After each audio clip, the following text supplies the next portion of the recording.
Il ruolo delle piccole produzioni locali nel percorso della strada del vino. Beh, è un ruolo fondamentale, innanzitutto perché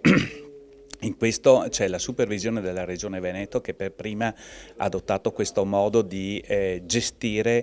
un settore che è quello della trasformazione nelle piccole aziende agricole. Quindi la Regione interviene nella prima fase di istruzione per quelle che sono le norme igienico-sanitarie, ma poi fa da garante per quel che riguarda, diciamo così, il prodotto finale che arriva nella tavola del consumatore. Quindi una doppia garanzia, un progetto fantastico voluto proprio dalla Regione Veneto, unico tra l'altro per il momento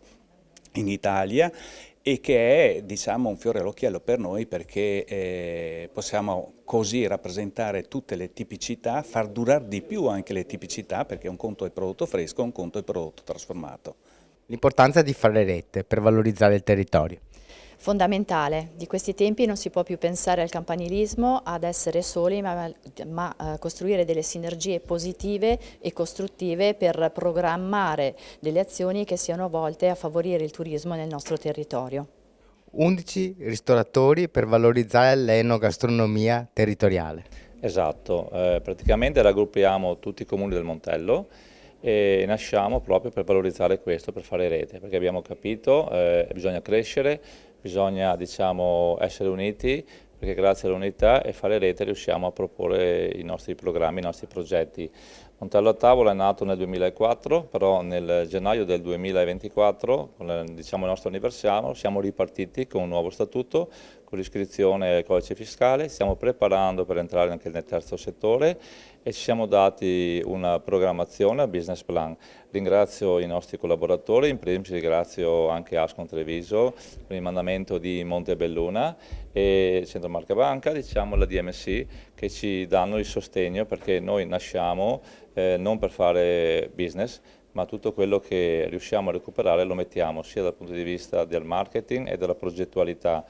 Eccellenza in Abbazia è un momento importantissimo per noi, in questa location iconica, unica, tanto più che l'anno scorso presentandoci di fronte alla DMC degli 8 comuni, che sono i 5 del Montello più Cairano, Istrana e Trevignano, abbiamo assieme deciso che Eccellenza in Abbazia rimarrà questo evento iconico in cui ogni anno presenteremo questa progettualità. Quest'anno ci sarà, come dicevo prima, questa rivista che darà voce alle amministrazioni, al consorzio Asolo, alla strada del vino e a tutte quelle peculiarità che possono dare un servizio al turista, al cliente che viene da noi. Seconda edizione dell'Asolo Montello Fest. Innanzitutto diamo i numeri significativi della prima edizione. Sì, la prima edizione era quella del giugno 2024, siamo rimasti contenti anche dei numeri, abbiamo avuto 2500 persone che hanno attraversato il nostro territorio durante i giorni del festival per venire ai nostri convegni, per le degustazioni, per le visite a musei grazie alla Festcard e soprattutto per l'evento in piazza che l'anno scorso era la domenica in piazza d'Asolo. Ma se guardiamo i numeri delle interazioni che abbiamo avuto sui social e sul nostro sito internet durante quella settimana, sono stati numeri straordinari perché abbiamo avuto abbiamo avuto 12.346 interazioni sui social durante quella settimana e questo per noi sono stati numeri significativi ed importanti. E l'anno scorso abbiamo registrato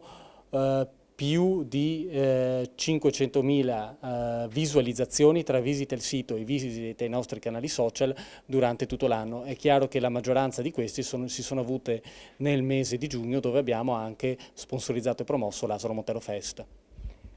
In questa seconda edizione cosa ci dobbiamo aspettare? Allora, noi ci aspettiamo di avere un maggiore interesse da parte del turista, ma anche del turista di prossimità del territorio verso i nostri prodotti tipici, di poterli presentare, quindi saremo nuovamente in piazza il sabato 14 a Montebelluna perché per noi la piazza diventa un momento significativo per poter presentare anche al grande pubblico le eccellenze enogastronomiche del territorio, quindi non solo agli addetti ai lavori come faremo durante questi giorni attraverso l'incontro con i giornalisti o attraverso